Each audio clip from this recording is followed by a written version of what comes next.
Hello everyone, welcome back to our channel English Madhyam. English Madhyam के platform पे हम editorial based practice exercises solve कर रहे हैं। तो स्टार्ट करते हैं आज का session with thought of the day, that is it is hard to beat a person who never gives up.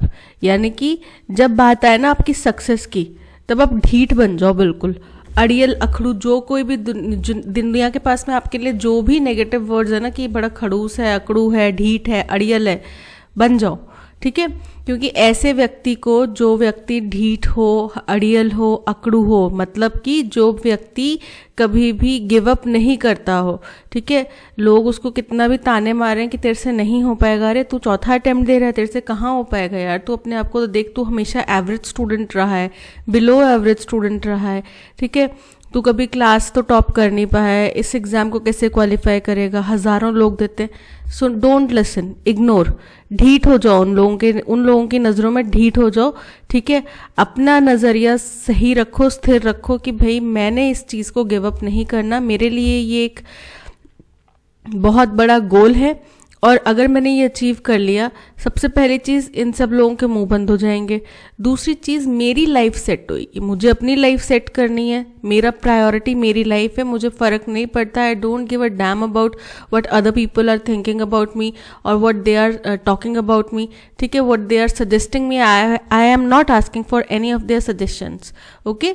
So let them say whatever they want to say, you just keep focusing on your hard work, on the scenario that is in front of you, the exam that you are preparing for, okay. So all the very best. Let's start this session. The India Meteorological Department, IMD, earlier this week updated its monsoon outlook from April. यानी कि अप्रैल में जो उन्होंने अपना monsoon outlook दिया था उसको update किया है उनने, पिछले हफ्ते की बात है, मतलब इस वीक की शुरुआत में उनने क्या किया है, या इस वीक से पहले उनने इस चीज़ को अपडेट किया है। यानी कि जो भी उनने अप्रैल में प्रेडिक्शन करी थी उसके बाद अब उसमें कुछ चेंजेस लाए हैं, ठीक है। The latest analysis from the weather models that the IMD relies on suggests near certainty of the development of an El Nino, ठीक है। अब जिन लोगों ने अभी तक हमारे सेशंस देखे हैं, जब से ये हम लोग ने ये सेशन स्टार्ट किए हैं एडिटोरियल बेस्ड प्रैक्टिस एक्सरसाइजेस को एक्सप्लेन करना, तब से अभी तक एल नीनो का जिक्र कम से कम नहीं तो हर दूसरे तीसरे दिन एक बार किसी ना किसी चीज़ में आ जाता है। चाहे इकोनॉमी की बात हो तब आ जाता है, चाहे हमारे क्रॉप्स की बात हो तब आ जाता है, ठीक है। तो कहीं ना कहीं पे एल नीनो का जिक्र आ जाता है। तो सब लोगों को पता चल चुका होगा कि पैसिफिक ओशन में कुछ चेंजेस हुए हैं वेदर के, ठीक है, और हर 10-12 साल में इस तरीके के चेंजेस होते हैं। तो उसका इफेक्ट जो होता है वो एल नीनो इफेक्ट होता है, जिसकी वजह से वेस्टर्न जो कंट्रीज हैं उन तरफ बारिश कम होती है, ठीक है। एल नीनो क्या करता है, वेस्टर्न कंट्रीज की तरफ बारिश कम कर देता है, जिस वजह से यहाँ पे क्रॉप कल्टीवेशन, ठीक है, हार्वेस्टिंग, ये सब चीज़ें कम हो जाएंगी। क्योंकि हमारी देखो ज़्यादातर जो हमारी कंट्री है वो एग्रीकल्चर के लिए रेनफॉल के ऊपर डिपेंड करती है, राइट। तो अब क्या होगा, अगर रेनफॉल कम होएगी तो ऑब्वियसली बात है हमारे एग्रीकल्चर पे इफेक्ट पड़ेगा, ओके। तो वही कह रहे हैं कि ये जिन भी मॉडल्स के ऊपर रिलाय करते हैं, वेदर मॉडल्स के ऊपर रिलाय करते हैं IMD, उनके अनुसार इन्होंने ये सजेस्ट किया है नियर सर्टेनिटी, यानी कि बिल्कुल सुनिश्चित, मतलब बिल्कुल निश्चित है, ठीक है, यानी कि अटल सत्य है, एल नीनो इफेक्ट तो आएगा ही आएगा, होना ही है, ठीक है। A cyclic phenomenon of warming in Central Pacific that 6 in 10 years is linked to diminished rainfall in the West, ठीक है। ये एक साइक्लिक फिनोमिनन है, मतलब हर 10 साल में एक बार होता है, ठीक है। और ये लिंक्ड किस चीज़ से लिंक किया जाता है इसको, कि अगर एल नीनो इफेक्ट होएगा तो वेस्टर्न कंट्रीज में, वेस्ट साइड में बारिश कम होएगी, इस चीज़ का लिंकेज है। एल नीनो बोलते ही आप समझ जाओ कि वेस्ट साइड में बारिश कम होने वाली है। अगर आपको उसका पूरा सिनेरियो नहीं समझ में आ रहा कि कहाँ पैसिफिक में क्या हलचल हो रही है, जो यहाँ पे ऐसा हो रहा है, वो ना करंट्स का, वाटर करंट्स का इफेक्ट होता है। नीचे की तरफ से जो गर्म वाटर करंट्स हैं वो ऑटोमेटिकली शिफ्ट होके, जो पहले ऑस्ट्रेलिया की साइड होती थी वो शायद साउथ अफ्रीका की साइड चली जाती हैं, ऐसा कुछ होता है।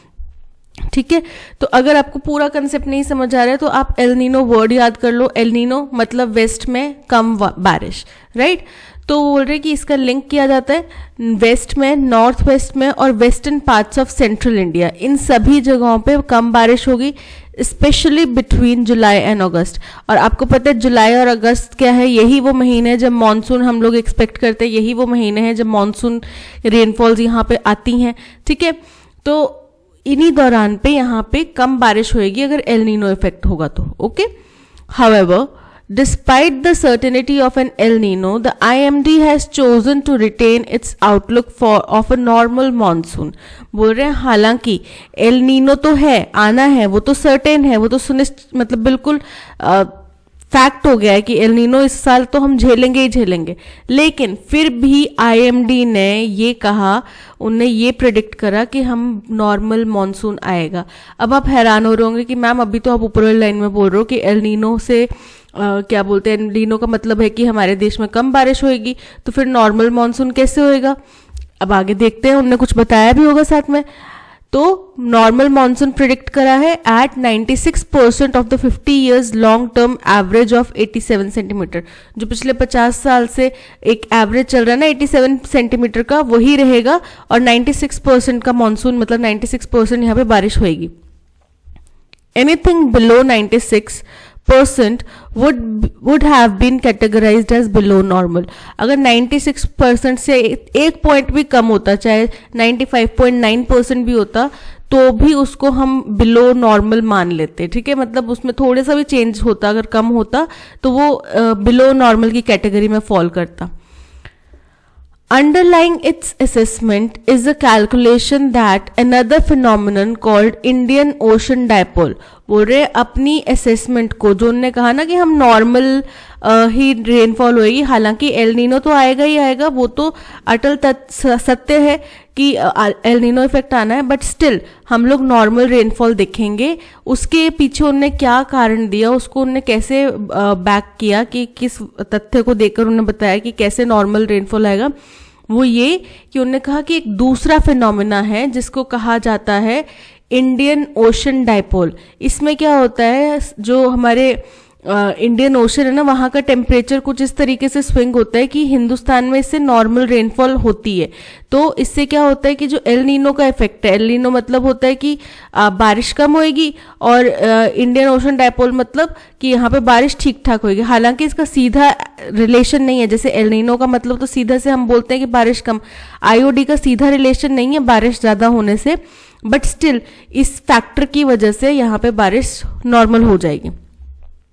A temperature swing between western and eastern Indian Ocean, यानी कि वेस्टर्न इंडियन ओशन और ईस्टर्न इंडियन ओशन के बीच में टेम्परेचर स्विंग होएगा, चेंज हो जाएगा। ठीक है, कुछ ना कुछ हलचल होएगी। would favor rain development and offset the loss in rains from an El Nino।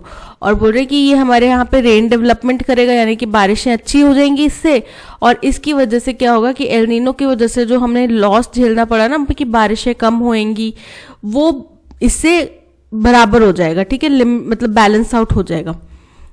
It is important to note that IODs are not as strongly linked to bountiful rains as El Nino is to depressed rains। बोल रहे हैं कि जो मैंने आपको पहले बताया कि आईओडी का सीधा मतलब ये नहीं है कि ज्यादा बारिश होती है, जैसे कि एल नीनो का तो सीधा मतलब है कि कम बारिश होगी, आईओडी का मतलब सीधा ये नहीं कि ज्यादा बारिश होती है, वो डायरेक्टली लिंक्ड नहीं है ज्यादा बारिश से। लेकिन क्या हुआ है 1997 में, in 1997 India had strong El Nino but receive 2% excess rain because of positive IOD. अब ये इतिहास की एक बात बता रहे हैं कि 1997 में क्या हुआ था कि एक बहुत स्ट्रॉन्ग एल नीनो हमने झेला था। ठीक है, लेकिन क्या हुआ था, हमने 2% हमें एक्सेस मतलब 2% ज़्यादा ही बारिश, जो हमारा नॉर्मल चलता आ रहा है ना अभी तक, उससे 2% ज़्यादा बारिश हुई थी। क्यों हुई थी? क्योंकि हमारे पास पॉजिटिव आईओडी था, यानी कि इंडियन ओशन डिपोल जो है वो पॉजिटिव था, इस वजह से यहाँ पे ज़्यादा बारिश हुई, एक्सपेक्टेड से भी ज़्यादा बारिश हुई, जो नॉर्मल आमतौर पर बारिश होती है उससे भी ज़्यादा बारिश हुई 2%। ठीक है। However, both have not appeared at the same time since that year. पूरे लेकिन 1997 के बाद में कभी भी ये दोनों इफेक्ट्स, ये दोनों फैक्टर्स, ये दोनों फिनोमिना एक साथ नहीं हुए हैं। ठीक है। And this is the first time since then that both factors are expected to play out in the same monsoon season. और ये पहली बार हो रहा है 1997 के बाद में, पहली बार हो रहा है कि IOD plus El Nino effect दोनों एक साथ एक ही मॉनसून सीजन के दौरान में एक्ट करेंगे। ठीक है, यानी कि दोनों एक साथ एक्टिवेट होंगे। The years India last reported a greater than 10% deficit monsoon rainfall were 2014 and 2015 both El Nino years. बोल रहे हैं जो लास्ट आखिरी बार इंडिया ने 10% से भी ज़्यादा का मॉनसून डेफिसिट देखा था, यानी कि जो हमारा नॉर्मल मॉनसून है उससे 10% में भी से भी ज़्यादा में की गिरावट आई थी, वो कब आई थी? 2014 और 2015 में। और ये दोनों ही एल नीनो ईयर्स थे, यानी कि इन दोनों ही सालों में एल नीनो फैक्टर ने काम किया था, एल नीनो इफेक्ट हमने देखा था। ठीक है। The IMD update also underlines that rain-fed agriculture zones of the country would be between 92% to 104% of the average.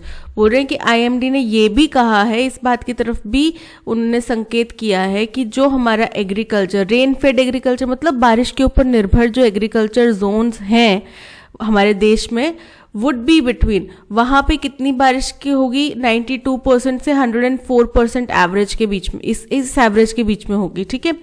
While this technically qualifies as normal, हालांकि 92% से 104% के बीच में अगर होती है तो वो नॉर्मल है, टेक्निकली वो नॉर्मल है, लेकिन it is also very large variation and could mean long dry spells followed by a period of incessant downpours. बोल रहे हैं कि लेकिन ये जो वेरिएशन 92% से लेकर 104% के बीच का ये जो वेरिएशन है, ये बहुत बड़ा वेरिएशन है। ठीक है, ये जो गैप है बहुत ज़्यादा है, तो इसका ये मतलब भी हो सकता है कि बहुत लंबे ड्राई स्पेल्स, यानी कि बहुत दिनों के लिए बारिश नहीं होगी, महीने, 2 महीने, 3 महीने के लिए बारिश नहीं, 2 महीने के लिए बारिश नहीं हुई, फिर उसके बाद 15-20 दिन लगातार बारिश हुई। ठीक है, तो ये फैक्टर हमें देखने मिल सकता है। This might help meet the region's rainfall numbers but will not be helpful for agriculture. अब ये इससे क्या होगा कि जो इन्होंने बताया कि हाँ नॉर्मल बारिश ही होगी, तो अगर आप सपोज करो जून में मॉनसून, जुलाई में मॉनसून स्टार्ट होता है, 4 जुलाई को आना था मॉनसून। ठीक है, अब 4 जुलाई को नहीं आ रहा, 4 जुलाई की बजाय जैसे आप सपोज करो कि आप कहीं भी रहते हैं, आप सपोज करो राजस्थान में रहते हैं, तो यहाँ पे आपको नॉर्मल दिनों में बारिश जून महीने 15-20 जून से स्टार्ट हो जाती है। ठीक है, लेकिन अब क्या हुआ, आपका पूरा जून निकल गया ड्राई, पूरा जुलाई निकल गया ड्राई, पूरा अगस्त, आधा अगस्त निकल गया ड्राई, यानी कि कितना लंबा सूखा पड़ गया। अब इसी दौरान पे फसलें बोई जाती हैं। ठीक है, अब फसलों का बोने का टाइम तो चला गया। अब उसके बाद 15 अगस्त के बाद में लगातार 15 दिन बहुत भारी बारिश हुई, तो जो आंकड़ा है कि 96% रेनफॉल रहेगा एवरेज, वो तो हमने अचीव कर लिया कि 15 दिन लगातार बहुत बारिश हुई, तो वो तो अचीव कर लिया। लेकिन एग्रीकल्चर के लिए तो वो सही नहीं है ना, क्योंकि अगस्त तक तो आधी फसलें पक चुकी हो, मतलब आधी फसलें की ग्रोथ हो चुकी होती है। लेकिन अब अगर बारिश ही अगस्त में होगी तो क्या होगा, हमारी फसलें बोई कब जाएंगी, काटी कब जाएंगी, और उनको ग्रो करने के लिए पानी की जो जरूरत है वो कब पूरी होगी, राइट। तो हालांकि वो हम आंकड़ा पार कर लेंगे, आंकड़ा रिसीव कर लेंगे, डिजिट हमारे पास आ जाएगा, बट हमारे एग्रीकल्चर के लिए हेल्पफुल नहीं होगा। Okay, while every monsoon has its own peculiarities, whatever the models might say, it would be crucial to watch out for the monsoon's distribution, both specially and temporarily. बोल रहे हैं कि हालांकि हर एक क्या होता है कि हर एक मानसून सीजन में कुछ ना कुछ हमें अलग डिफरेंट चीज़ देखने मिलती है, ठीक है, उनकी अपनी पेक्यूलियरिटीज यानी कि स्ट्रेंज या अनयूजुअल फीचर्स उनके होते हैं, लेकिन चाहे मॉडल कोई भी हो, लेकिन क्या है, it would be crucial to watch. इस साल हमें बहुत ज़्यादा जो क्रूशियल है देखना, बहुत ज़्यादा जिसके ऊपर नज़र गढ़ा के देखना पड़ेगा, वो है कि मॉनसून का डिस्ट्रीब्यूशन कैसे होता है, टाइम के अकॉर्डिंग भी, कि किस समय पे कब मॉनसून आ रहा है, कितने दिन रह रहा है, कितने दिन में लगातार बारिश हो रही है, और स्पेस के तौर पर भी कि मतलब कौन से रीजन्स में ज़्यादा बारिश हो रही है, कौन से रीजन्स में कम बारिश हो रही है। तो हर तरीके से इस बार इसके ऊपर हमें नज़र बना के रखनी पड़ेगी, ठीक है।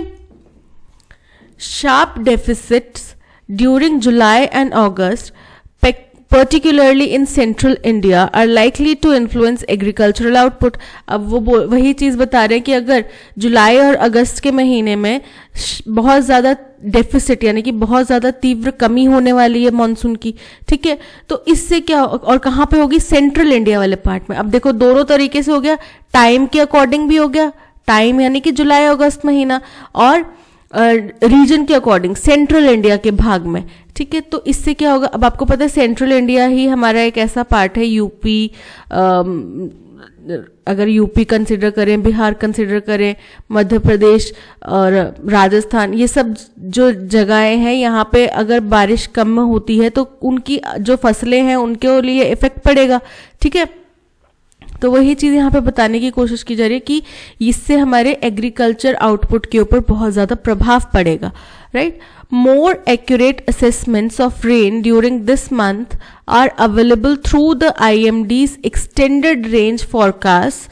बोल रहे हैं अब इसके ऊपर और ज़्यादा गहराई और ज़्यादा एक्यूरेट मतलब एकदम सही जो आंकलन है कि किस महीने के दौरान कितनी बारिश होगी, उसका डेटा पूरा IMD के पास एक्सटेंडेड डेटा अवेलेबल है, ठीक है। Forecast that gives a fortnightly prognosis. Fortnight क्या होता है, 14 दिन का टाइम पीरियड, ठीक है। 14 दिन का टाइम पीरियड यानी कि आप जब अपने फोन में वेदर रिपोर्ट देखते हैं तो करंट डे और नेक्स्ट 7 डेज तक का वेदर दिखाता है वो, तो वो क्या हो गया, वीकली वेदर उसने प्रेडिक्ट कर दिया। लेकिन IMD के पास जो डेटा है उन्होंने बहुत इलेबोरेटली फोर्टनाइटली यानी कि 14 दिन के प्रोग्नोसिस में पूरा डेटा रखा हुआ है, बताया हुआ है। And these can be quite dynamic, और ये बहुत वेरिएशन वाले हो सकते हैं, ठीक है। The monsoon is forecast to reach Kerala by June 4। अब हमने केरला में मानसून 4 जून तक आ जाने की उम्मीद करी है, ठीक है। And whether it sticks to this date or arrives a tad early or late has little bearing on the quantity of rain during the core monsoon months. बोल रहे हैं लेकिन अब ये मानसून हमने तो प्रेडिक्ट करे कि 4 जून को आएगा, अब वो 4 जून को आता है, उससे पहले आ जाता है, उसके बाद में आ जाता है। इन किसी भी चीज़ का, किसी भी फैक्टर का कितनी बारिश होएगी मानसून सीजन के दौरान में, जो मुख्य मानसून मंथ्स हैं जुलाई अगस्त में, कितनी बारिश होगी उसके ऊपर कोई प्रभाव नहीं पड़ता। जल्दी आया तो भी ऐसा नहीं कि ज़्यादा बारिश हो जाएगी, लेट आया तो भी ऐसा नहीं कि कम बारिश हो जाएगी, टाइम से आया तो भी ऐसा नहीं कि नॉर्मल बारिश होएगी, ठीक है। तो टाइम से आए, चाहे जल्दी आए, चाहे पहले आए, चाहे बाद में आए, इससे बारिश की क्वांटिटी के ऊपर कोई फर्क नहीं पड़ने वाला, ठीक है। This year states and centre must redouble efforts to convey accurate timely information to farmers using all available information channels down to the block level। पूरे इस साल स्टेट गवर्नमेंट सेंट्रल गवर्नमेंट्स को मिलजुल कर अपना जो तरीके हैं उनको रीडबल करने की ज़रूरत है। यानी कि अभी तक आपने देखा होगा कि दूरदर्शन पे या फिर FM के जो आकाशवाणी चैनल होते हैं उनके ऊपर प्रोग्राम्स चलते हैं एग्रीकल्चर रिलेटेड, किसानों के लिए, राइट। तो वो 2 माध्यम है किसानों तक पहुंचने के सरकार के। लेकिन ये कह रहे हैं कि सरकार को अपने एफर्ट्स और ज़्यादा बढ़ाने होंगे ताकि वो किसानों तक समय पर सही डेटा, सही इन्फॉर्मेशन पहुंचा सके, ठीक है। और इसके लिए चाहे उनको जो भी माध्यम इस्तेमाल करने पड़े उनको वो करना चाहिए। और किस लेवल तक जाना चाहिए, ब्लॉक लेवल तक, यानी कि ब्लॉक लेवल तक लोगों को अपडेट करना चाहिए। अगर ब्लॉक लेवल के पास में सही जानकारी टाइमली पहुंचेगी तो उनका जिम्मेदारी रहेगी कि उनको गांव में हर एक गांव के पंचायतों को जाके बतानी है, ठीक है, वो इजी हो जाएगा। और वहां से फिर गांव के हर एक बंदे तक पहुंच जाएगी बातें, तो गांव में जाके फिर क्या होएगा, एग्रीकल्चर को वो लोग टाइमली जो हार्वेस्टिंग है कर पाएंगे, टाइमली सोइंग कर पाएंगे, ठीक है। तो मतलब सेंटर और स्टेट गवर्नमेंट को बहुत ज्यादा प्रोएक्टिवली इसमें काम करने की जरूरत है, ठीक है। तो ये था सारा का सारा टॉपिक। आई होप आपको क्लियरली समझ में आ गया होगा क्या क्या फैक्टर्स के ऊपर यहाँ पे बात की गई है। एक एल नीनो इफेक्ट है जिससे उम्मीद की जा रही है कि जिसका मानना ये है कि हमारे इंडिया में और वेस्टर्न कंट्रीज में कम बारिश होगी। उसके बाद एक नया फैक्टर आज हमने पढ़ा, इंडियन ओशन डायपोल, जिसका मतलब है कि वो कुछ ऐसे चेंजेस वेस्टर्न और ईस्टर्न इंडियन ओशन में करेगा जिसकी वजह से हमारे यहाँ पे नॉर्मल बारिश हो जाएगी, यानी कि जो एल नीनो इफेक्ट से हमें लॉस होने वाला था बारिश का वो काउंटर बैलेंस हो जाएगा इंडियन ओशन डायपोल की वजह से, ठीक है। अब उसी के डिफरेंट प्रभाव कहाँ पे कैसे क्या चीज होनी है, पूरा एनालिसिस उन्होंने बताया कि पहले पास्ट में क्या घटना हुई थी, ठीक है। उसके बाद में एल नीनो हमने कब कब झेला, इंडियन ओशन डायपोल इससे पहले कब हुआ था, ये दोनों फैक्टर्स साथ में कब काम में हुए थे पहले एक बार, ठीक है। तो ये सब चीजें हमने पढ़ी, यानी कि हमने पूरा एनालिसिस करा। ओके, चलिए चलते हैं फर्स्ट क्वेश्चन की तरफ। What factors might contribute to India meteorological departments predictions of normal monsoon season despite the likelihood of an El Nino event। बोल रहे हैं कि एल नीनो इवेंट होने के बावजूद भी क्या ऐसे कारण हैं जिनकी वजह से इंडियन मेट्रोलॉजिकल डिपार्टमेंट IMD ने ये प्रिडिक्ट करा कि हमारे पास नॉर्मल मॉनसून होएगा। क्या है factor? Indian ocean dipole, IOD phenomenon, पता है ना सबको, अभी हमने पढ़ा। तो they predict an increase in global warming that will offset the effects of El Nino। बोल रहे हैं कि ग्लोबल वार्मिंग में बहुत ज्यादा बढ़ोतरी हो जाएगी जिसकी वजह से एल नीनो इफेक्ट के जो एल नीनो के जो इफेक्ट्स होंगे वो कम हो जाएंगे। तो ये तो बिल्कुल गलत है, ग्लोबल वार्मिंग की वजह से तो और ज्यादा खतरा बढ़ जाएगा कि एल नीनो और ज्यादा हार्श हो सकता है, ठीक है, खतरनाक हो सकता है। They expect that Indian Ocean Dipole phenomenon could counterbalance the loss in rainfall caused by El Nino। सही है, ये यही उम्मीद लगा रहे हैं वो कि जो इंडियन ओशन डायपोल है वो काउंटर बैलेंस कर देगा रेनफॉल को। They believe that the El Nino will not impact India this year due to the changes in wind patterns। बोल रहे क्योंकि विंड पैटर्न्स में चेंजेस आए हैं इस वजह से एल नीनो इफेक्ट जो है वो इंडिया में प्रभाव नहीं डालेगा, जो कि बिल्कुल गलत है, ठीक है। एल नीनो चाहे विंड फैक्टर्स जो भी हो, विंड पैटर्न्स तो वैसे भी चेंज होते ही रहते हैं, ठीक है, बट विंड पैटर्न्स अगर चेंज हो भी रहे हैं तो भी एल नीनो का प्रभाव पड़ना निश्चित ही है, ठीक है। They anticipate that El Nino will increase rainfall in the eastern and southern regions of India। बोल रहे हैं कि इन्होंने ये पढ़ा, ये समझा कि एल नीनो इफेक्ट जो है उसकी वजह से ईस्टर्न और सदर्न रीजन्स में ज्यादा बारिश होगी, ठीक है, जो कि बिल्कुल गलत है क्योंकि एल नीनो का मतलब ही western side of the world में कम बारिश, ठीक है। So option B is correct. According to the passage, which of the following is are not true?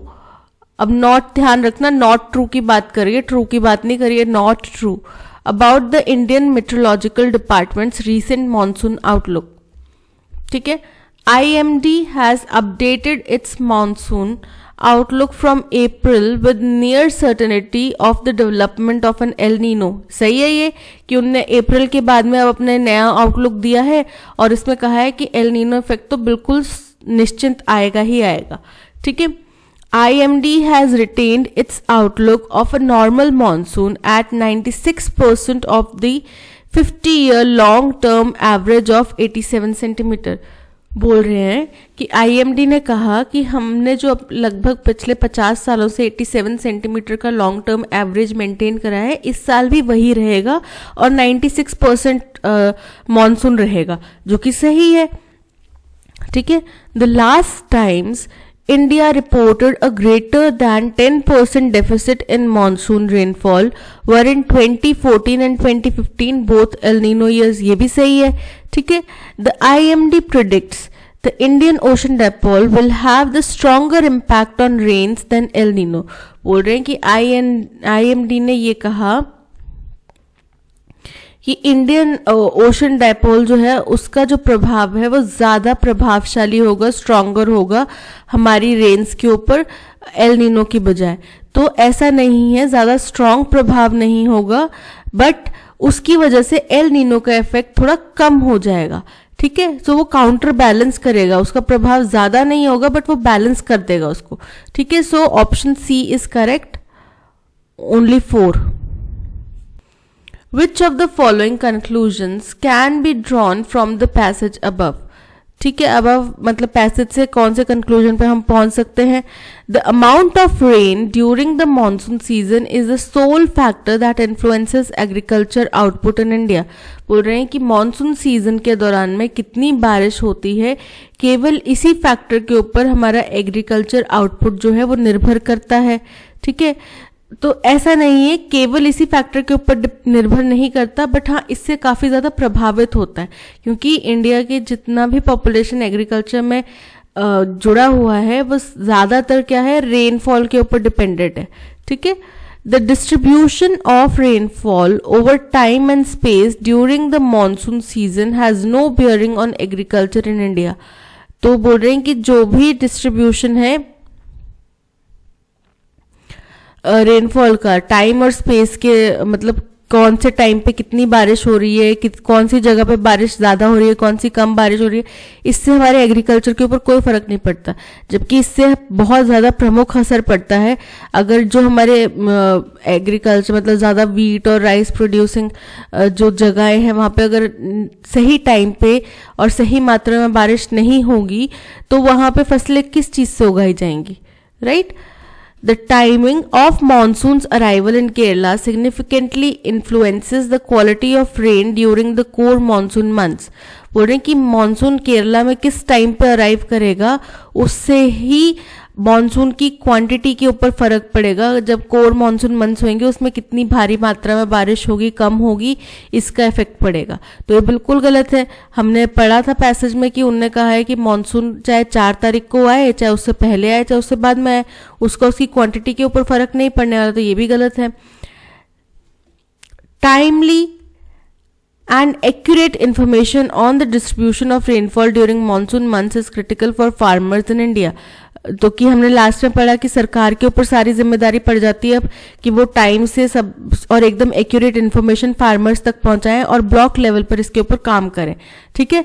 तो ये बिल्कुल सही है कि उन्होंने कहा कि रेनफॉल मानसून के बारे में हमें किसानों को टाइम से और एकदम एक्यूरेट सही जानकारी देनी चाहिए.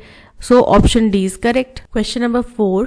Based on the passage, which of the following is not true about the monsoon information provided to Indian farmers?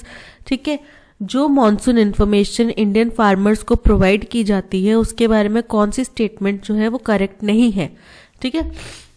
Rainfall predictions can range between 92% to 104% of the average for rain fed agriculture zones. सही है, ये इतनी ही होएगी और इससे agriculture यानी कि farmers के ऊपर प्रभाव भी पड़ेगा. The IMD provides fortnightly prognosis for more accurate rainfall assessments. ठीक है, यानी कि ज़्यादा और अच्छा 14 दिन का उनने एकदम एक्यूरेट डेटा बताया हुआ है कि 14 दिन के अंदर कब कब बारिश होने वाली है, कब कब बारिश नहीं होने वाली है. ठीक है, ये भी सही है. The exact arrival date of monsoon in Kerala significantly influences the quantity of rain during the core monsoon months. जबकि बिल्कुल गलत है, वो बिल्कुल भी इफेक्ट नहीं करेगी, does not effect the quantity of rain during the core monsoon season. ठीक है, जो हमने पढ़ा भी कि केरला में प्रेडिक्ट किया है 4 जून को आने को मॉनसून को, लेकिन अगर वो उससे पहले भी आ जाता है या उससे बाद में भी आ जाता है, उससे कोर मॉनसून मंथ के अंदर कितनी क्वांटिटी में बारिश होगी उसके ऊपर कोई प्रभाव नहीं पड़ेगा. ठीक है, तो ऑप्शन सी जो है इनकरेक्ट है, यानी कि option C is correct. Which is the tone of the passage अब पैसेज का नाम क्या है? Uncertain showers on monsoon information and the Indian farmers, ये है पैसेज का नाम। तो इस पैसेज की टोन क्या है? जो राइटर है उन्होंने एक एक बात को हमारे सामने परत दर परत खोल के रखा है, ठीक है। उन्होंने बताया कि 1997 में एल नीनो इफेक्ट और जो दूसरा इंडियन ओशन डाइपोल फैक्टर है, वो दोनों जब साथ में हुए थे तब क्या प्रभाव हुआ था? 2% एक्सेस रेनफॉल हुई थी। उसके बाद हमने लास्ट टाइम 2014-15 में ये एल नीनो इफेक्ट देखा था। उसके बाद में अब अगर एल नीनो इफेक्ट आने भी वाला है तो हमारे फार्मर्स के लिए क्या रिक्वायर्ड है, ठीक है। तो उन्होंने काफी एनालिसिस किया है सारी चीजों का, राइट। तो अनवेवरिंग या फिर अफेक्टेड तो नहीं है ये बिल्कुल भी। उनको इफेक्ट हुआ है, उनको फर्क पड़ा है, तभी उनने किसानों को फर्क पड़ेगा, कैसे फर्क पड़ेगा, क्या उनको बचाने के लिए किया जा सकता है, इन सब बातों के ऊपर जिक्र करा है। अलार्मिस्ट यानी कि चिंताजनक है, वो अलार्म कर देने वाला है, ठीक है, कि बहुत ही ज्यादा डरा देने वाला है लोगों को कि अब चौकन्ना हो जाओ भाई, ये चीज होने वाली है तो आपको बहुत ज्यादा सतर्क होने की जरूरत है। ऐसा नहीं है, ऐसा भी उनने कुछ नहीं किया। पैसिमिस्टिक यानी कि नेगेटिव कोई भी उनने बात नहीं करी, नेगेटिव इफेक्ट भी नहीं बताया। अच्छी खबर है, ठीक है, इंडियन ओशन डाइपोल भी आएगा और एल नीनो इफेक्ट भी होगा साथ में, तो अच्छी बात है। लेकिन हमारी सरकार को प्रिपेयर्ड रहने की जरूरत है और टाइमली इंफॉर्मेशन किसानों तक पहुंचाने की जरूरत है, ठीक है। तो पेसिमिस्टिक भी नहीं है, एनालिटिकल, एक एक पॉइंट को एनालाइज करके, पास्ट की घटनाओं को एनालाइज करके, फ्यूचर में आने वाले जो हमारे मॉनसून सीजन है उसको एनालाइज करके, कब कब क्या क्या बारिश होगी, 14 डेज का जो टाइम पीरियड है उसमें बताया गया है पूरा एग्जैक्टली IMD द्वारा। ये सब बातें उन्होंने हमें बताई हैं, ठीक है। तो काफी एनालिटिकल है। what is the main theme of the passage? Uncertain showers on monsoon information and the Indian farmers. The economic impact of farming in India, कि इंडिया में खेती बाड़ी का इकोनॉमिक इम्पैक्ट क्या है। तो यहाँ पे हमने खेती बाड़ी की चर्चा नहीं करी है, ठीक है। यहाँ पे हमने हमारे मॉनसून की चर्चा करी है, इंडियन मॉनसून की चर्चा करी है और क्या क्या फैक्टर्स हैं जिससे इस साल मॉनसून में कुछ बदलाव आने वाले हैं और उनसे क्या प्रभाव पड़ने वाले हैं, इन सब चीजों के ऊपर चर्चा करी है, ठीक है। The effect of climate change on global weather patterns, कि क्लाइमेट चेंज का ग्लोबल वेदर पैटर्न्स में क्या इफेक्ट रहेगा उसके बारे में चर्चा करी है। तो एल नीनो इफेक्ट जो है वो एक पीरियोडिक इफेक्ट है, ठीक है, पीरियोडिक एक फिनोमिनन है जो कि हर 6 से 10 साल के बीच में होता है, ठीक है। उसका अभी ग्लोबल वार्मिंग से कितना प्रभाव है, ठीक है, कितना इफेक्ट पड़ेगा, वो अभी देखने वाली चीज होगी, क्योंकि ये जो है एक पीरियोडिक घटनाक्रम है, okay. The importance of accurate and timely monsoon information for Indian farmers, कि इंडियन फार्मर्स के लिए एकदम सही और समय पर मॉनसून की जानकारी देना कितना ज्यादा जरूरी है। तो सही है, ये बात तो हमने पढ़ी है। The history of Indian meteorological department, तो हमने यहाँ पे इंडियन मेट्रोलॉजिकल डिपार्टमेंट के इतिहास के बारे में नहीं पढ़ा है। So option C is correct. Choose the best synonym for the term diminished. Diminished का मतलब होता है कम कर देना या खत्म कर देना, किसी चीज का प्रभाव कम कर देना, ठीक है, उसकी पावर कम कर देना या उसकी पावर खत्म कर देना, ठीक है। सो इसका सिनोनिम क्या होगा? एम्पलीफाइड। एम्पलीफाइड मतलब होता है बढ़ा देना, तो जाहिर सी बात है डिमिनिश मतलब कम करना या खत्म करना है, तो एम्पलीफाइड बढ़ाना है, तो सिनोनिम तो नहीं होगा, एंटोनिम हो जाएगा। मिनिमाइज्ड। मिनिमाइज्ड मतलब कम कर देना, ठीक है।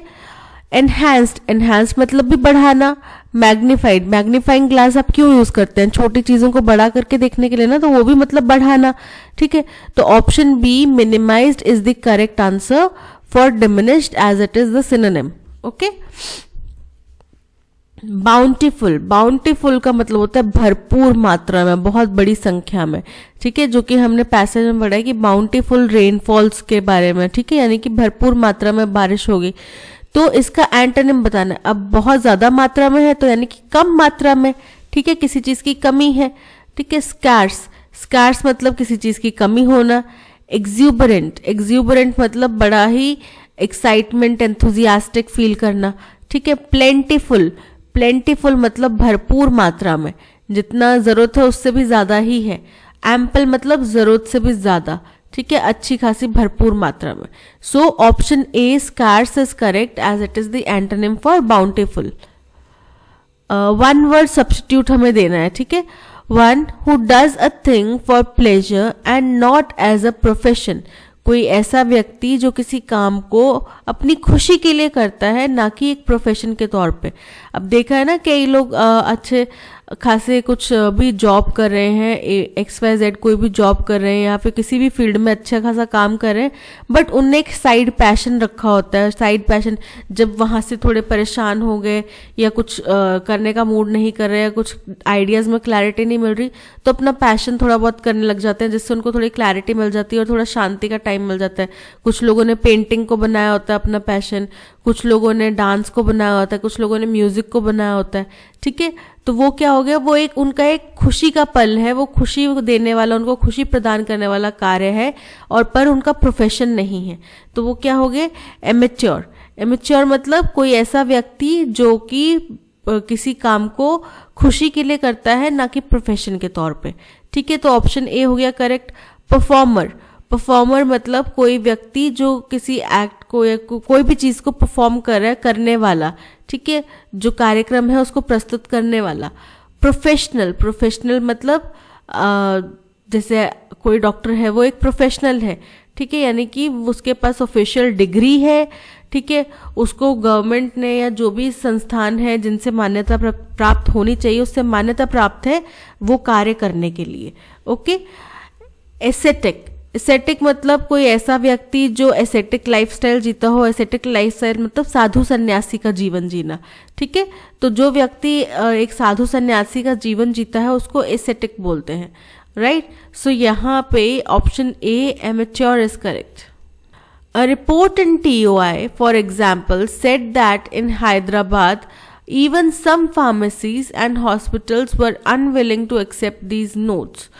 अब यहाँ पे देखो, अ रिपोर्ट इन TOI, इसको देख के लग रहा है कि ओपनिंग स्टेटमेंट होगी, लेकिन आगे देखो फॉर एग्जाम्पल, यानी कि उदाहरण के तौर पे जो एक रिपोर्ट TOI में पब्लिश हुई है उसमें कहा गया कि हैदराबाद में कुछ फार्मेसीज और हॉस्पिटल्स में ये नोट एक्सेप्ट करने से भी मना कर दिया गया, ठीक है। सो ये हो गया हमारा, तो यहाँ पे फॉर एग्जाम्पल से हमें पता चला कि ये फर्स्ट स्टेटमेंट तो नहीं होगा। RBI on Monday issued a notification reiterating that the 2000 notes will continue as legal lender. RBI ने मंडे को एक नोटिफिकेशन रिलीज करा, ठीक है, उसमें जिसमें उन्होंने दोबारा से इस बात को कहा, दोबारा से इस बात को दोहराया कि 2000 के नोट जो है वो अभी भी लीगल टेंडर में है। यानी कि जब अभी हमने, आपको पता है 2000 के नोट बंद हो गए, लेकिन उनको मार्केट से हटाने का पूरी तरीके से और उनको बैंक में सबमिट करा के जमा कराने का जो टाइम लिमिट दिया है वो सितंबर तक का दिया हुआ है सरकार ने। यानी कि सितंबर तक आप 2000 के नोट यूज कर सकते हो अगर आपके पास हैं तो, ठीक है। तो वो इसी वही बात कह रहे हैं कि हमने 2000 के नोट अभी तक लीगली इनवैलिड नहीं करे हैं। जैसे जब नोटबंदी हुई थी तो कितना टाइम दिया था ना आपको, नोट्स अपने जमा कराओ जाके, ठीक है, जो भी आपके पास नोट्स हैं उनको जमा करा दो। तो जब तक वो नोट्स पूरी तरीके से बंद नहीं कर दिए गए थे तब तक आपके नोट्स वैलिड थे ना, चल रहे थे, ठीक है। जो लास्ट डेट उन्होंने डेडलाइन दी थी उस तक वो वैलिड थे। तो वैसे ही अभी ये 2000 के नोट जो हैं वो भी वैलिड है। तो आई थिंक इसी का एग्जाम्पल उन्होंने दिया है कि हैदराबाद में कुछ फार्मेसीज और हॉस्पिटल में क्या हुआ है कि ये 2000 के नोट लेने से उन्होंने मना कर दिया है, ठीक है। तो ये देखो, ये हमारी ओपनिंग स्टेटमेंट हो सकती है। चलिए आगे देख लेते हैं। It was meant to reassure people that these notes are guaranteed by RBI and can be used to settle payments.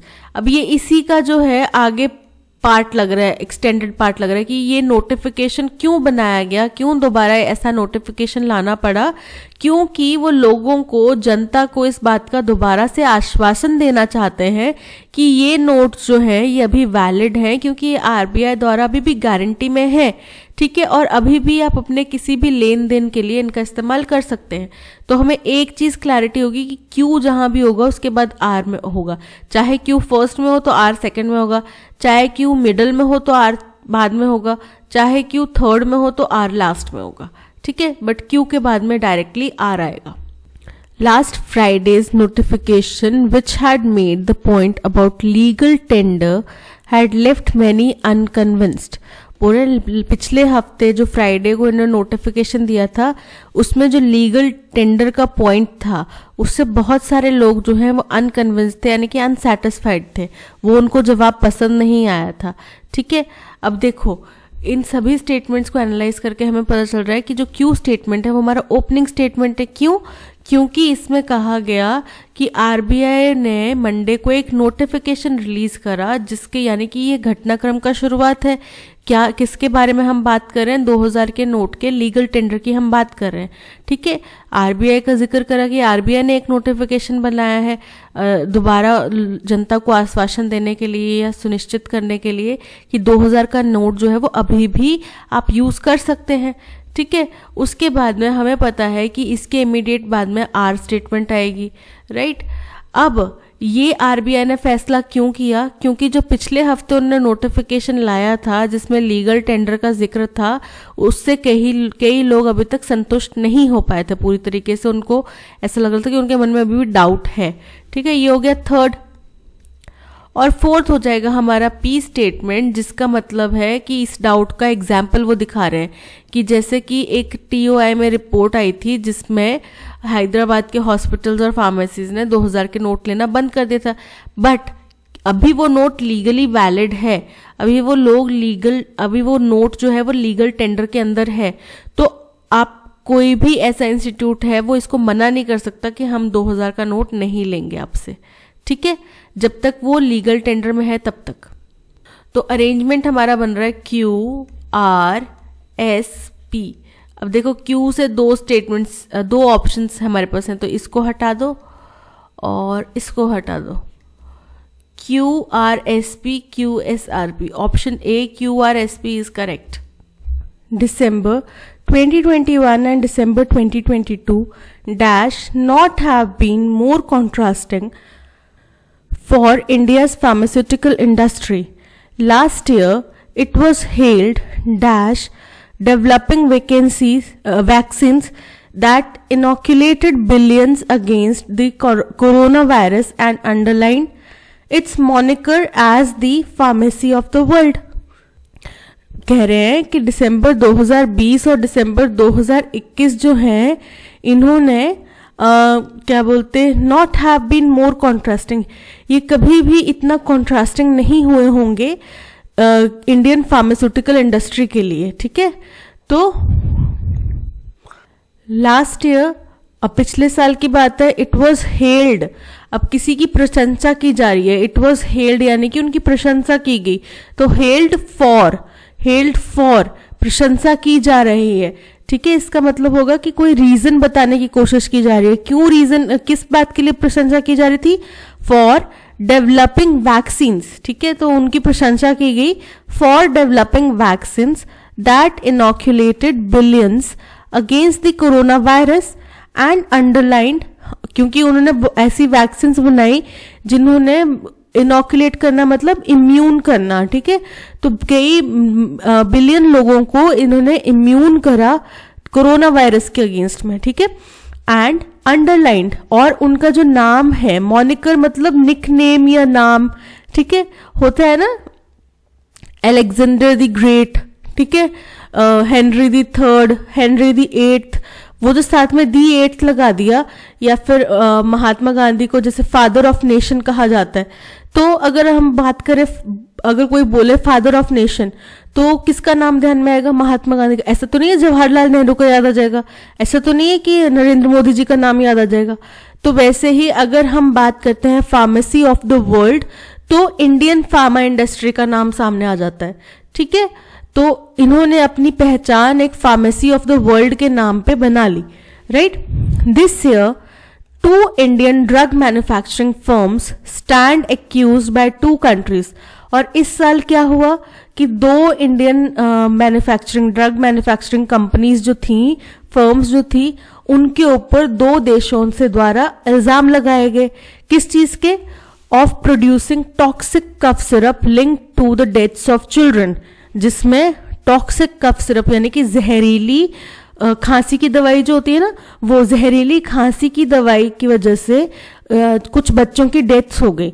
ठीक है, इस चीज के एक्विजिशन, इस चीज के आरोप हिंदुस्तान की 2 कंपनीज के ऊपर लगे और एक ही देश से नहीं, 2 अलग अलग देशों से। ठीक है, at least 66 in the Gambia and 18 in the Uzbekistan. बोल रहे हैं कम से कम 66 बच्चे गाम्बिया में मरे थे और 18 बच्चे जो हैं, 18 बच्चे उज्बेकिस्तान में मारे गए। While the Gambia case was highlighted by the World Health Organization WHO, the second case has been dash by Uzbek health ministry. अब यहाँ पे हाईलाइटेड, जैसे यहाँ पे बताया जा रहा है कि Gambia case was highlighted by, तो सेकंड जो ब्लैंक होगा उसमें भी हाईलाइटेड से ही मिलता जुलता वर्ड होगा और बाय भी है, तो हाईलाइटेड बाय अभी के लिए आप ये समझ लो कि यहाँ पे हाईलाइटेड ही है। ठीक है, तो जो गाम्बिया केस था उसको तो दुनिया के सामने WHO लेकर आया, लेकिन जो दूसरा उज्बेकिस्तान वाला केस था उसको जाहिर किया, उसको उजागर किया उज्बेक हेल्थ मिनिस्ट्री ने। ठीक है, in both cases it is not dash established that consuming the syrup directly led to the deaths, लेकिन दोनों ही केसेस में अभी तक ये प्रमाणित नहीं हुआ है कि बच्चों की जो मौत है वो डायरेक्टली कफ सिरप की वजह से ही हुई है, यानी कि सीधे तौर पे कफ सिरप ही इन मौतों का जिम्मेदार है, ये बात अभी तक स्थापित नहीं हुई है। ठीक है, what is of concern is that in both countries batches were spiked with ethylene glycol और diethylene glycol। बोल रहे हैं कि लेकिन जो एक बड़ी ही गंभीर और चौंका देने वाली बात है या फिर सोचने वाली बात है वो ये है कि दोनों ही देशों में जो कफ सिरप के बैचेस गए थे, जो कंसाइनमेंट गए थे वहां पे कफ सिरप के, उनमें बहुत ही भारी मात्रा में इथाइलिन ग्लाइकोल या फिर डाइइथाइलिन ग्लाइकोल पाया गया। That is industrial chemicals that have no business being inside bottles of cough syrup। और ये ऐसे इंडस्ट्रियल केमिकल्स हैं, ठीक है, जिनका कफ सिरप की बॉटल के अंदर कोई भी काम नहीं, यानी कि कफ सिरप की कॉम्पोजिशन में ये दोनों चीजें इस्तेमाल नहीं होती। तो अब हैरानी वाली बात है कि जो चीज कफ सिरप में इस्तेमाल नहीं होती उसका इतनी भारी संख्या में कफ सिरप के अंदर प्रयोग कैसे हुआ, कैसे गई वो इसके अंदर। ठीक है, The Indian government adopted a dash stance after the scandal in Gambia। तो अब क्या किया होगा, प्रोटेक्टिव कोई या प्रिवेंटिव स्टैंस लिया होगा, कदम उठाया होगा। ठीक है, कह रहे हैं इंडियन गवर्नमेंट ने इसके बाद में बहुत ही कड़ा कदम उठाया या फिर बड़ा ही प्रोटेक्टिव कदम उठाया या फिर प्रिवेंटिव कोई कदम उठाया। तो किसके बाद में, जो गाम्बिया वाला स्कैंडल हुआ, यानी कि गाम्बिया में जो 66 बच्चों की मौत हुई और WHO ने इसके ऊपर एक्शन लिया, तो उसके बाद में इंडिया ने भी बड़ा कड़ा रुख अपनाया। ठीक है, अब चलते हैं। फर्स्ट ऑप्शन बता रहा है दिसंबर 2021 and December 2022 can not have. Can जो है वो घटना है प्रेजेंट या फ्यूचर की, लेकिन यहां पे बात हो रही है 2 ऐसे सालों की जो पास्ट में जा चुके हैं। ठीक है, तो पास्ट की घटना तो कैन तो यूज नहीं होगा। Could not have, could use हो सकता है बिकॉज ये पास्ट को रिप्रेजेंट करता है। ठीक है, और एक पॉसिबिलिटी बताता है कि इन दोनों सालों का और बेहतर या और कॉन्ट्रास्टिंग अंत नहीं हो सकता था। ठीक है, तो कुड परफेक्टली फिट बैठ रहा है। वुड भी एक ऐसी घटना है जो हाइपोथेटिकल सिचुएशंस को बताता है। ठीक है, ऐसा वर्ब है जो हाइपोथेटिकल सिचुएशंस को बताता है, यानी कि उस टाइम पे ऐसा हो सकता था या फिर अगर ऐसा हो जाता तो ये बड़ी ही चौंका देने वाली बात हो जाती। ठीक है, तो ये एक हाइपोथेटिकल, क्योंकि हुआ नहीं है वो चीज। ठीक है, बट हम हाइपोथेटिकली सोच रहे हैं कि अगर ऐसा हो जाता तो फिर मैं तो एग्जाम पास कर ही लेता। ठीक है, तो वो वुड हाइपोथेटिकल चीजों को बता रहा है। शुड एक हमारे ऊपर ऑब्लिगेशन लगा देता है कि हमें ये करना ही पड़ेगा या हमें ये इसी तरीके से करना चाहिए। ठीक है, तो you should wash your hands after every meal, ठीक है, ये एक मैंडेट मतलब एक तरह से मैंडेटरी बना, उन्होंने बोला नहीं कि आपको करना ही है, लेकिन वो एक तरह से आपके ऊपर कंपल्शन बन गया कि अगर आप अच्छे सभ्य व्यक्ति हैं तो आपको ये चीज करनी चाहिए। ठीक है, तो यहां पे option B could is correct. Last year it was held dash developing vaccines that inoculated. तो पिछले साल इसकी प्रशंसा की गई, खूब वाहवाही की गई, खूब पीठ थपथपाई गई। क्यों? क्योंकि इन्होंने ऐसी वैक्सीन्स बनाई जिनके द्वारा कई लाखों करोड़ों लोगों को इम्यून किया गया। तो हेल्ड फॉर, ठीक है, साथ में फॉर आएगा क्योंकि फॉर यहां पे इंडिकेट कर रहा है कि किस चीज के लिए उनकी प्रशंसा की गई। So option B for is correct. While the Gambia case was highlighted by the World Health Organization, the second case has been dashed by the Uzbek Health Ministry. बोल रहे हैं हालांकि गाम्बिया का जो केस है वो वर्ल्ड हेल्थ ऑर्गेनाइजेशन द्वारा highlight किया गया, जो सेकंड केस है वो यहाँ पे हाईलाइट का ही मिलता जुलता आएगा। ठीक है, हाईलाइटेड बाय, फ्लैग्ड मतलब सिग्नल किया गया, बताया गया, इंडिकेट किया गया। ठीक है, तो फिट बैठ रहा है, फ्लैग्ड बाय। ठीक है, थ्रेटन मतलब डराना धमकाना। मेलाइन मतलब एक डिफेम करने वाला या क्रिटिसाइज करने वाला। तो second case has been malign by Uzbek, यानी कि सेकंड केस जो है वो किसके द्वारा रचा गया? वो उज़्बेक हेल्थ मिनिस्ट्री द्वारा रचा गया बदनाम करने के लिए। ठीक है, एड्रेस यानी कि किसी भी समस्या का निपटारा करना मीन्स एड्रेस करना। सो यहाँ पे option A flagged is correct. In both cases it is not dash established that consuming the syrup directly led to the deaths। बोल रहे हैं कि दोनों ही केसेस में अभी तक ये स्थापित नहीं हुआ है। ठीक है, और अब ये जो स्थापित है इसके साथ में क्या आएगा? कॉशियसली मतलब होता है कि केयरफुली। तो अभी तक ये केयरफुली स्थापित नहीं हुआ है, तो केयरफुली तो स्थापित करना भी नहीं है। कंक्लूसिवली यानी कि फाइनल अभी तक ये स्थापित नहीं हुआ है, फाइनल रिपोर्ट्स नहीं है हमारे पास, या फाइनल ऐसा कुछ भी तथ्य नहीं है जिससे ये बात साबित हो जाए कि इन्हीं सिरप्स को कंज्यूम करने की वजह से इन बच्चों की मौत हुई है। ठीक है, तो कंक्लूसिवली अभी तक कोई भी हमारे पास रिपोर्ट एस्टैब्लिश नहीं है। डीफ्रे मतलब किसी चीज की भरपाई करना। ठीक है, तो यहाँ पे भरपाई का जिक्र नहीं हो रहा। कॉम्प्रिहेंसिवली यानी कि पूरी की पूरी तौर पर कंप्लीट रिपोर्ट नहीं है हमारे पास। ठीक है, तो यहां पे option B conclusively is correct. The Indian government adopted a dash stance after the scandal in the Gambia. अब कैसा स्टैंस लिया? कड़ा रुख अपनाया। पेंचेंट मतलब होता है फॉन्डनेस या लाइकिंग, तो उनने किसी के प्रति ज्यादा प्यार तो नहीं जाहिर किया होगा, ऑब्वियस सी बात है। ट्रांसपेरेंट मतलब एकदम पारदर्शी। ठीक है, प्रोपोनेंट मतलब कि सपोर्टिव, यानी कि उन्होंने हमारी जो कंपनीज है उनका साथ दिया, उनको बचाने की कोशिश करी, जबकि ऐसा नहीं है। ट्रक्युलेंट का मतलब होता है एग्रेसिव, यानी कि बड़ा ही आक्रामक उनने स्टैंस लिया। जो गाम्बिया वाला स्कैंडल है उसके बाद में उन्होंने बहुत ही आक्रामक स्टैंस लिया। आपको पता है कई अरेस्ट भी हुए हैं इंडिया में।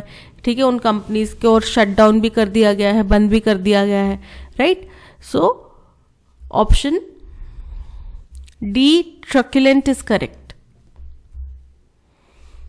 But Tesla is nowhere close to being the most important factor goals next EV policy is. बोल रहे हैं कि टेस्ला जो है वो कहीं भी मोस्ट इंपॉर्टेंट फैक्टर नहीं बनकर आ रही, मतलब दूर दूर तक वो मोस्ट इंपॉर्टेंट फैक्टर नहीं है गोल की नेक्स्ट ईवी पॉलिसी के लिए। ठीक है, यानी कि गोल जो कोई है उसकी कोई ईवी पॉलिसी है। ठीक है, उसके दूर दूर के लिए भी उसके लिए इंपॉर्टेंट नहीं है टेस्ला कंपनी।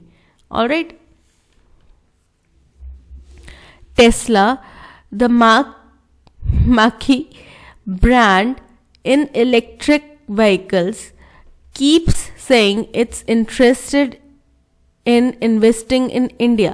बोल रहे हैं कि टेस्ला जो कि एक बड़ा ही प्रख्यात ब्रांड है, ठीक है, किसमें, इलेक्ट्रिक व्हीकल्स में। वो बार बार ये चीज़ दोहराते हैं कि वो इंडियन मार्केट में इन्वेस्ट करना चाहते हैं, उनका इंटरेस्ट है इंडियन मार्केट में इन्वेस्ट करने का। ठीक है, true, if Elon Musk company firms up its plan to invest here, it will be good for the Indian EV ecosystem। बोल रहे हैं कि बहुत सही बात है कि अगर इलन मस्क की कंपनी जो है वो अपना स्टैंड पक्का कर लेती है और इंडिया में इन्वेस्ट करने का प्लान मजबूती से एग्जीक्यूट करती है, तो क्या होगा, हमारे इंडियन ईवी यानी कि एंटरप्राइज वैल्यू इकोसिस्टम के लिए बहुत भारी और बहुत ही अच्छा कदम होगा। ठीक है, the reason is the unique nature of India's EV market. और इसका कारण क्या है कि इंडिया का जो ईवी मार्केट है उसका नेचर बड़ा यूनिक है। ठीक है, तो यहां पे देखो क्यों, फर्स्ट स्टेटमेंट क्यों हो जाएगा, क्यों, क्योंकि यहां पे टेस्ला कंपनी जो कि एक बड़ा ही उम्दा ब्रांड है इलेक्ट्रिक व्हीकल्स में, और इसके बारे में जानकारी दी गई, और इनका इंटरेस्ट जो है इंडियन मार्केट में इन्वेस्ट करना, इसके बारे में जानकारी दी गई।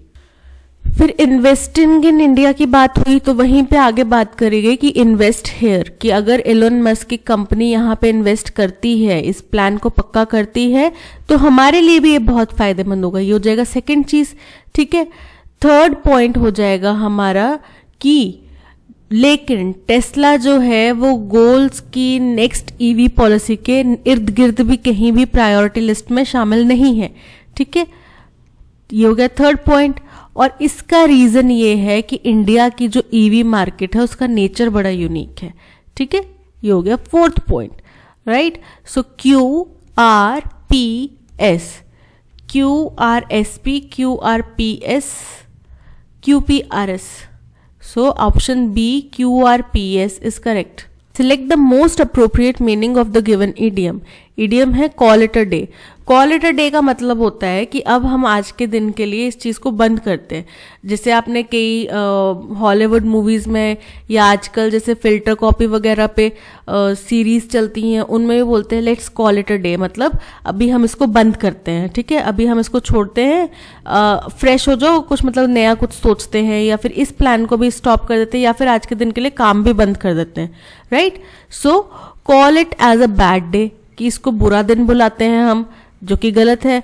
Call it as a good and productive day, इसको अच्छा और प्रोडक्टिव डे बुलाते हैं, जो कि ये भी गलत है। Stop thinking in day time, किसी को हम बोल रहे हैं कि भाई कॉल इट अ डे, मतलब कि आप इस टाइम पे सोचना बंद करो, तो ऐसा तो नहीं हो सकता है ना।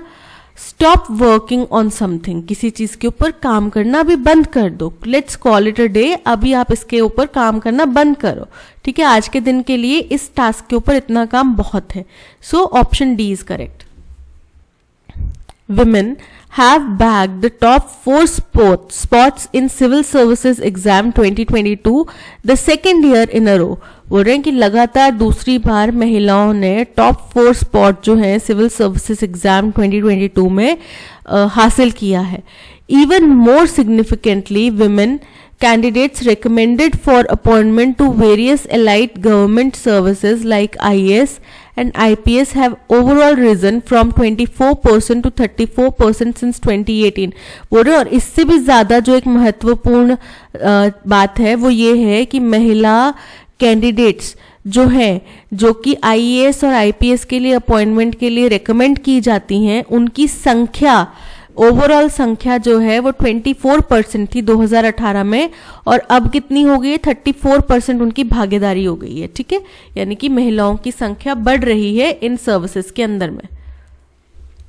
However, if we zoom out to look at the larger picture, women in India remain far from reaching equal employment across all levels। लेकिन अगर हम ये IAS IPS को छोड़ दें और पूरी बड़ी पिक्चर देखें, तो कई ऐसे पद हैं जहां पे महिलाएं अभी तक नहीं पहुंच पा रही हैं, या इक्वल एम्प्लॉयमेंट अपॉर्चुनिटीज उनको नहीं मिल पा रही हैं। यानी कि हर एक लेवल पे ये चीज सत्य नहीं है कि महिलाओं की भागीदारी बढ़ रही है। Levels, sectors and positions in government, और कुछ ऐसी पोजीशंस भी हैं गवर्नमेंट इंस्टीट्यूट्स में जहां पे अभी तक महिलाएं नहीं पहुंच पाई हैं। स्पेशली इट्स हाईएस्ट ऑफिसर्स, खास तौर पे उनके जो हाईएस्ट ऑफिसर्स है वहां पे महिलाएं नहीं हैं. The improvement in gender equality in public administration this suggest is very welcome. बोल रहे हैं कि ये जो सजेशन है कि हमें महिलाओं का पब्लिक एडमिनिस्ट्रेशन के अंदर में जेंडर इक्वालिटी इंप्रूव करनी है, यानी कि और ज़्यादा महिलाएं हमें ये पब्लिक एडमिनिस्ट्रेटिव सर्विसेज के अंदर लेकर आनी है, ये बड़ा ही अच्छा और वेलकम करने योग्य सजेशन है. As it has globally been found to be an important metric for a government more responsive and accountable to diverse public interest. बोल रहे हैं क्योंकि पूरी दुनिया में भी इसको बहुत ज़्यादा जाना जाता है कि अगर कोई गवर्नमेंट है उसके टॉप लेवल के जो अधिकारी हैं अगर उसमें डाइवर्सिटी है, ऐसा नहीं कि एक ही कास्ट के हैं, ऐसा नहीं कि एक ही धर्म के हैं, ऐसा नहीं कि एक ही जाति के हैं, या फिर ऐसा नहीं कि एक ही लिंग के हैं, ठीक है. तो अगर हमें वहां पे विविधता देखने मिलेगी तो वो गवर्नमेंट का मैट्रिक, यानी कि उस गवर्नमेंट की अच्छे होने की जो मेजरमेंट है दुनिया की नज़र में, उसके लिए भी इम्पोर्टेंस रखता है. यानी कि दुनिया भी इसी बात से आपको जानेगी कि अरे आपके देश में तो कोई भी महिला मिनिस्टर ही नहीं है, इसका मतलब कि आप लोगों के यहाँ पे महिलाओं के अधिकार बड़े पीछे रह गए हैं, है ना. कोई महिलाओं को आप अधिकार ही नहीं देते कि वो पब्लिक रिप्रेजेंटेटिव बनकर आगे आए, राइट. तो दुनिया की नज़र में हमारी छवि ऐसी हो जाएगी. लेकिन जब हम महिलाएं देखेंगे वहाँ पे तो हम ये पाएंगे, दुनिया ये पाएगी कि जी देखो यहाँ पे महिलाओं का भी भागीदारी बराबर है, उनको भी बराबर अधिकार मिलते हैं, ठीक है.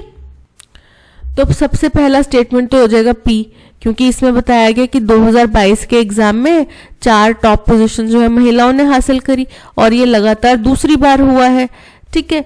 इसके बाद में आ जाएगा क्यू स्टेटमेंट कि इससे भी ज्यादा महत्वपूर्ण बात क्या है कि महिलाओं की भागीदारी ओवरऑल भी बढ़ी है, 34% हो गई है, राइट. इसके बाद में आ जाएगा एस कि जेंडर इक्वालिटी बढ़ाने के लिए पब्लिक एडमिनिस्ट्रेटिव सर्विसेज में महिलाओं की भागीदारी बढ़ाना एक अच्छा सुझाव है, ठीक है. और फोर्थ हो जाएगा कि हालांकि अगर हम वाइडर पिक्चर को जूम करके देखें तो हम पाएंगे कि अभी भी कई ऐसे सेक्टर्स हैं, कई ऐसे लेवल्स हैं, कई ऐसी पोजीशंस हैं जहां पे हमें महिलाएं देखने को नहीं मिलती, या फिर जेंडर इक्वालिटी जो है वो बहुत दूर की बात है. ओके, सो अरेंजमेंट हमारा हो जाएगा P Q S R. Option B is correct. Select the most appropriate antonym for the underlined word in given sentence. Underlined word है resume. Resume मतलब दोबारा शुरू करना. आप किसी चीज को पॉज करते हो, अपने सपोज करो यूट्यूब वीडियो आप देख रहे हो, आप उसको पॉज करते हो तो उसके बाद आप क्या करते हो, रिज्यूम करते हो, यानी कि रीस्टार्ट करते हो या फिर दोबारा से प्ले करना स्टार्ट करते हो, राइट. तो इसका एंटोनिम क्या हो जाएगा, देखते हैं. उश. अश मतलब होता है किसी चीज को किसी चीज की शुरुआत करना या फिर किसी चीज को स्टार्ट करना, ठीक है. प्रेज्यूम. प्रेज्यूम मतलब मान लेना, बिलीव करना, एज्यूम करना. अनाउंस. अनाउंस मतलब होता है किसी चीज को प्रोक्लेम करना या ब्रॉडकास्ट करना. और सीज. सीज मतलब होता है स्टॉप या फिनिश. तो रिज्यूम मतलब दोबारा रीस्टार्ट और सीज मतलब pause, stop. So option D, C's is correct. They serve as touch points for multiple needs. बोल रहे हैं कि ये एक मुख्य केंद्र बिंदु है आपकी हर एक जरूरत के लिए. One such example is to get customers to share their phone number to build retail purchases. बोल रहे एक ऐसा ही तरीका ये है कि हम कस्टमर का जो फोन नंबर है वो लेते हैं, ठीक है. और consequently attempts to get people to part with their phone number often through dubious means are common. तो बोल रहे हैं कि और कई बार क्या होता है, इसके प्रभाव के तौर पे लोगों को अपने नंबर शेयर करने के लिए भी मजबूर किया जाता है गलत तरीकों से, ठीक है। और ये बहुत कॉमन चीज़ होगी। जैसे आपने देखा होगा कि आप अगर सपोज करो आप नेट पे आजकल गूगल पे आप ये सर्च करो कि आपको 12th के बाद में अगर आपने नॉन मेडिकल लिया है तो आपको कौन से कोर्सेज या ऑप्शंस हैं आपके पास एक्सप्लोर करने के लिए, कोर्सेज हैं। बस जी इतना सा करने की देर है, हजारों आपके पास वो लिस्ट खुल जाएगी। जहाँ कहीं पे भी जिसके ऊपर आप एमएटी के ज्ञान के ऊपर आप क्लिक करें, बायजूस के ज्ञान के ऊपर क्लिक करें, हर एक ने अपना अपना ज्ञान दे रखा है वहाँ पे। और आप जिसके ऊपर भी क्लिक करेंगे वो फर्स्ट पेज क्या मांगेगा, रजिस्ट्रेशन, आपका ईमेल आईडी और फ़ोन नंबर। फिर उसके बाद क्या स्टार्ट होता है, स्कैम स्टार्ट होता है।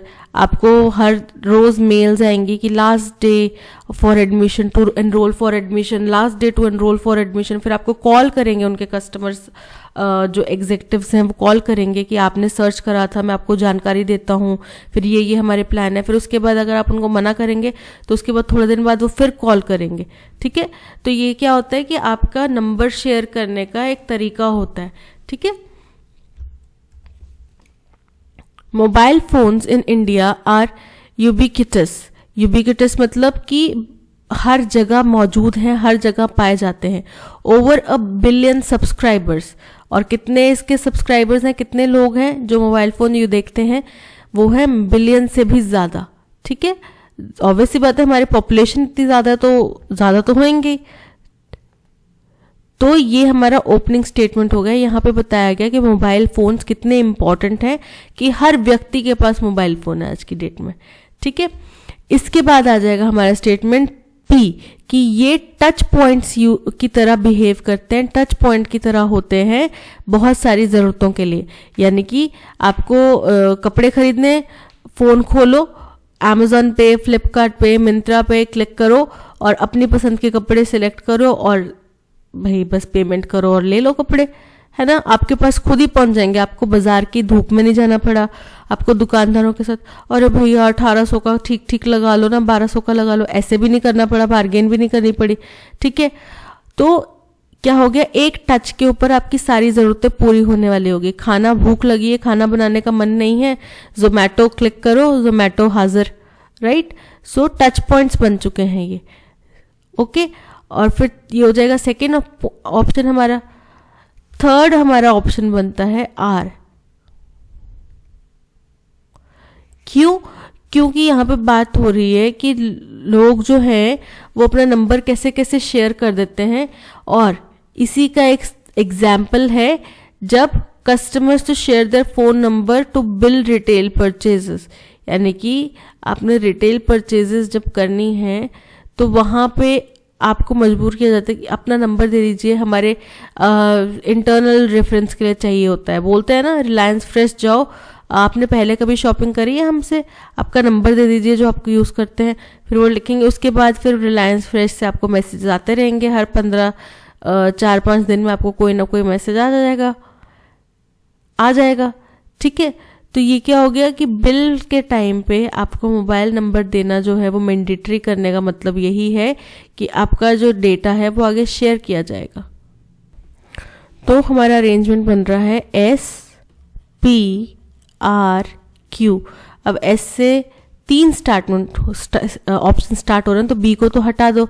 SR, हमें SP चाहिए, SR SP, तो ऑप्शन डी करेक्ट है, SPRQ, option D is correct. आज के सेशन में इतना ही। इसकी PDF प्लस ऑडियो एक्सप्लेनेशन आपको टेलीग्राम चैनल पे मिल जाएगा। टेलीग्राम चैनल का लिंक आपको डिस्क्रिप्शन में दे दिया गया है, ठीक है। इसके अलावा आप प्ले स्टोर से ऐप भी डाउनलोड कर सकते हैं। अगर आप फर्स्ट टाइम व्यूअर हैं तो आपको बता दूं 1 लाख प्लस सब्सक्राइबर्स हमारे साथ जुड़ चुके हैं टेलीग्राम चैनल पे। 15,000 प्लस सब्सक्राइबर्स हमारे पास यूट्यूब पे जुड़े हुए हैं। तो अगर अभी तक आपने सब्सक्राइब नहीं किया है तो आप सब्सक्राइब कर लीजिए यूट्यूब पे भी और टेलीग्राम पे भी, ताकि आपको डेली, देखो आपको क्या क्या कंटेंट मिलता है। आपको डेली एडिटोरियल्स मिलते हैं, उनकी वोकैब आपको मिलती है, जिससे कि आपके 2 फायदे होते हैं। आपको एडिटोरियल भी, जो भी करंट अफेयर्स रिलेटेड आपको बातें हैं वो समझ में आ जाती हैं। इसके अलावा आपकी इंग्लिश वोकैब इंप्रूव हो जाती है, ठीक है। उसके अलावा आपको हफ्ते में 3 दिन फुल लेंथ मॉक टेस्ट दिए जाते हैं, राइट। तो ये सारी फैसिलिटी आपको टेलीग्राम पे मिलती हैं। तो अगर आपने ज्वाइन नहीं करा है तो आप लिंक से ज्वाइन कर सकते हैं। ओके, तो आज के सेशन में इतना ही। Thank you so much for watching. मिलते हैं नेक्स्ट सेशन में, तब तक के लिए keep learning and keep practising. और अगर कंटेंट पसंद आया तो लाइक शेयर और सब्सक्राइब ज़रूर कीजिएगा। Thank you.